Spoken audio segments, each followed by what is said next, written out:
महात्मा गांधी जब निकले थे तब पता नहीं था इंग्रजों को कि उनको जाना पड़ेगा, मगर जाना पड़ा। तो पता होगा संबित पात्रा का दूसरा नाम भी क्या है? गोबर पात्रा है बोलते उसे। उसके दिमाग में कुछ और अच्छा कुछ आ ही नहीं सकता। आपको लगता है ये पिकनिक है? आपको कहीं भी एंगल से लगता है पिकनिक है? हम अपने घर बार बच्चे छोड़ के अपना पैसा खर्च करके यहाँ आए हैं पूना से, तो आपको लगता है? पता नहीं राहुल गांधी जी बन जाएंगे नहीं जाएंगे, लेकिन कम से कम लोग तो जागरूक हो जाएंगे कि जो कुछ चल रहा है ये गलत है, और ये गलत जो चल रहा है उसका मैसेज लोगों तक जा रहा है, ये इसमें दिख रहा है।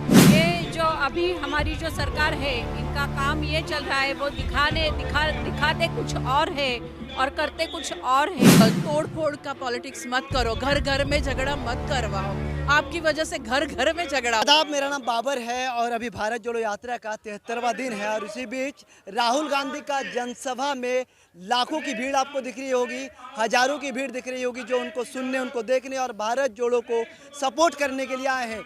उसी बीच हमारे साथ कुछ भारत जोड़ो यात्रा का टी शर्ट पहने हुए कुछ महिलाएं और कुछ पुरुष खड़े हैं, ये और लिख रखे हैं कि संविधान बचाओ देश बचाओ, save JNU, save our education system. ये सारे पोस्टर लेकर, बैनर लेकर ये लोग खड़ी हैं। आखिर इन लोगों की क्या तकलीफ है या भारत जोड़ो यात्रा को क्यों सपोर्ट करने आए, सारी बातें करने के लिए हम आए हैं। चलिए बात करते हैं। आपका नाम क्या है?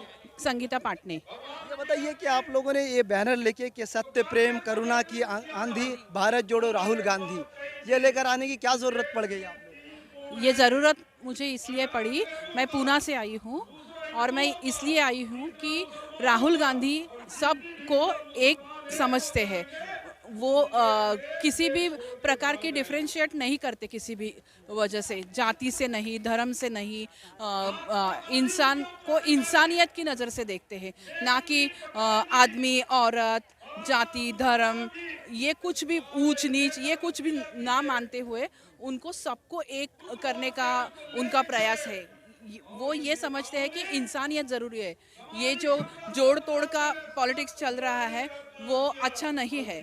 हम बाकी जो अपोजिशन है उनका एजेंडा ये है कि जाति के आधार पे या फिर औरत आदमी के आधार पे या फिर धर्म के आधार पे तोड़ना, तो उस सबको ये जोड़ने की कोशिश करें। मोदी जी का नारा है सबका साथ, सबका विकास, सबका विश्वास, तो क्या ये कि सिर्फ नारा ही है? हाँ, ये सिर्फ नारा है।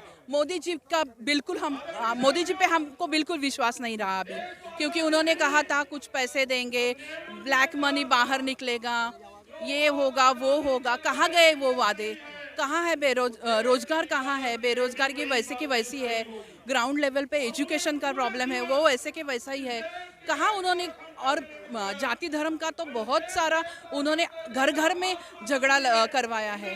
ये तो बैनर में जो सत्य प्रेम करुणा की आंधी भारत जोड़ो राहुल गांधी, ये इसके थ्रू क्या मैसेज है? वही मैं बताना चाहती हूँ कि उनका मैसेज वही है, इंसानियत।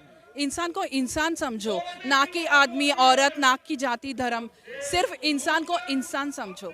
यही उनका नारा है और मैंने खुद लाइन लिखी है। क्या लगता है राहुल गांधी भारत जोड़ देंगे? पक्का जोड़ देंगे, क्यों नहीं जोड़ेंगे? राहुल गांधी निकले हैं बाहर, तो देखिए आप, इतना लोग बाहर निकले हैं, तो जोड़ेंगे, जरूर जोड़ेंगे। आज नहीं तो कल। महात्मा गांधी जब निकले थे तब पता नहीं था इंग्रजों को कि उनको जाना पड़ेगा, मगर जाना पड़ा। वही बात है इनमें भी। भाजपा कहते हैं कि ये तो सिर्फ पिकनिक चल रही है, भारत घूमो आंदोलन चल रही है, ये कोई जोड़ो? आपको लगता है ये पिकनिक है? आपको कहीं भी एंगल से लगता है पिकनिक है?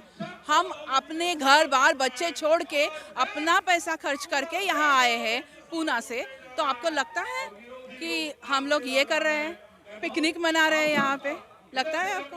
आपने लिखा save JNU, save our education system, तो एजुकेशन जेएनयू में तो पढ़ाई चल रही है, ये पैनल लेके यहाँ पे भारत जोड़ो आंदोलन के इसमें ये सब ऊपरी इनका ये जो अभी हमारी जो सरकार है, इनका काम ये चल रहा है, वो दिखाते कुछ और है और करते कुछ और है।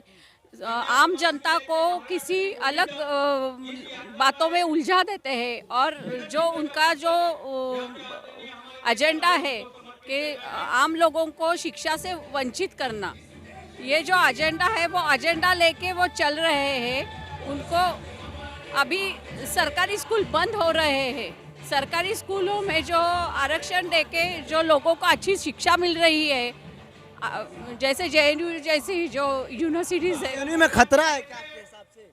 सिर्फ जेएनयू नहीं, जेएनयू एक प्रातिनिधिक स्वरूप में है। जेएनयू जैसे बहुत सारे यूनिवर्सिटीज़ ऐसे हैं जहाँ पर पिछड़े समाज के या जो कमज़ोर है लोग आर्थिक स्तर पे, वो लोग शिक्षा ले पा रहे हैं, तो वो बंद करवा के, प्राइवेटाइजेशन करवा के सिर्फ कुछ गिने चुने लोगों को ही शिक्षा का अधिकार दिया जाएगा आगे जाके, और बहुत सारे बच्चे शिक्षा से वंचित हो जाएंगे, जो कि शिक्षा एक प्राथमिक, जैसे हमारा अन्न वस्त्र निवारा जैसे हम बेसिक नीड्स बोलते हैं, वैसे ही शिक्षा भी एक बेसिक नीड है, बेसिक ज़रूरत है, तो वो हर एक को मिलनी चाहिए। सर, आपने लिखा संविधान बचाओ देश बचाओ। देश तो है सर, बचा हुआ भी है, संविधान पे भी मोदी जो कहते हैं संविधान पे सारी चीज़ें चल रही है, और आप लोग फिर ये बैनर ये तो संविधान के साथ मोड़ तोड़ करके खिलवाड़ कर रहे हैं। आप कोई भी देख लीजिए, आज जो गवर्नमेंट की जो एजेंसीज है, जो स्वायत्त संस्था कहलाती है, आज वो स्वायत्त काम करती है। ईडी लीजिए, सीबीआई लीजिए, आरबीआई लीजिए, कोई भी संस्था जो है वो इंडिविजुअली काम नहीं करती, स्वायत्त रूप से नहीं काम करती। ये लोग खिलवाड़ कर रहे हैं उनके साथ। घोटाला कीजिएगा तो ईडी सीबीआई की जांच तो होगी। ईडी और घोटाला हो जाए तो जरूर आप, लेकिन उसका ब्लैकमेल जैसा जो यूज़ कर रहे हैं आप, ये बहुत गलत है। और इससे भी ज़्यादा डेंजर बात है, अगर ये शुरुआत हो गई तो आगे चल के ये क्या करेंगे? इस संविधान की हमें ज़रूरत क्यों है? अगर संविधान नहीं रहेगा तो हम डिक्टेटरशिप जैसे ये लोग जो अभी काम करने की कोशिश कर रहे हैं या शायद कर रहे हैं, ये बहुत रिस्की हो जाएगा, अपने देश के साथ बहुत बड़ा खेल हो जाएगा। राहुल गांधी अगर प्रधानमंत्री बन जा रहे हैं 2024 में, तो क्या ये सारी समस्या खत्म? पता नहीं राहुल गांधी जी बन जाएंगे नहीं जाएंगे, लेकिन कम से कम लोग तो जागरूक हो जाएंगे कि जो कुछ चल रहा है ये गलत है, और ये गलत जो चल रहा है उसका मैसेज लोगों तक जा रहा है, ये इसमें दिख रहा है। पॉलिटिकली इलेक्शन रिजल्ट क्या आएंगे क्या नहीं, ये आगे आने वाला समय ही बताएगा, लेकिन कम से कम लोग जाग रहे हैं, ये बहुत बड़ी बात है। संबित पात्रा को जानते होंगे, प्रवक्ता है बीजेपी के। वो कहते हैं कि ये भारत जोड़ो की बात करते हैं, लेकिन काम तो भारत तोड़ने वाले सब कांग्रेस ने अब तक करते हुए आए और अभी भी कर रहे हैं। आपको पता होगा संबित पात्रा का दूसरा नाम भी क्या है? गोबर पात्रा बोलते हैं उसे। उसके दिमाग में कुछ और अच्छा कुछ आ ही नहीं सकता, क्योंकि संबित पात्रा एक अकेला नहीं, ये जो सब आरएसएस वाले, बीजेपी वाले हैं, ये सब झूठ बोलना, नैरो मैंडेट काम करना, डबल स्टैंडर्ड काम करना, इसीलिए पहचाने जाते हैं। तो इनसे और कुछ अच्छा आप एक्सपेक्ट ही नहीं कर सकते, उम्मीद ही नहीं कर सकते। मोदी जी को अगर मोदी जी से आपको कभी मुलाकात हुई या एक मैसेज देना हो तो क्या देना? कि कृपा करके आप ये तोड़ फोड़ का पॉलिटिक्स मत करो, घर घर में झगड़ा मत करवाओ। आपकी वजह से घर घर में झगड़ा हो रहा है, बीबी और मियाँ में झगड़ा हो रहा है। ये कैसे?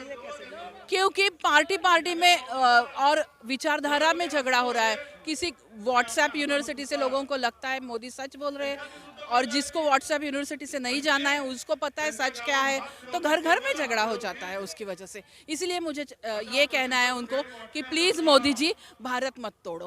मोदी जी कहते हैं कि ऑपोजिशन वाले या जो ऑपोजिशन को सपोर्ट करने वाले मुझे किलो भर भर के गाली देते, दिन में 2-3 केजी गाली देते हैं, और मैं उनको पौष्टिक आहार में चेंज करके एनर्जी लेता हूँ।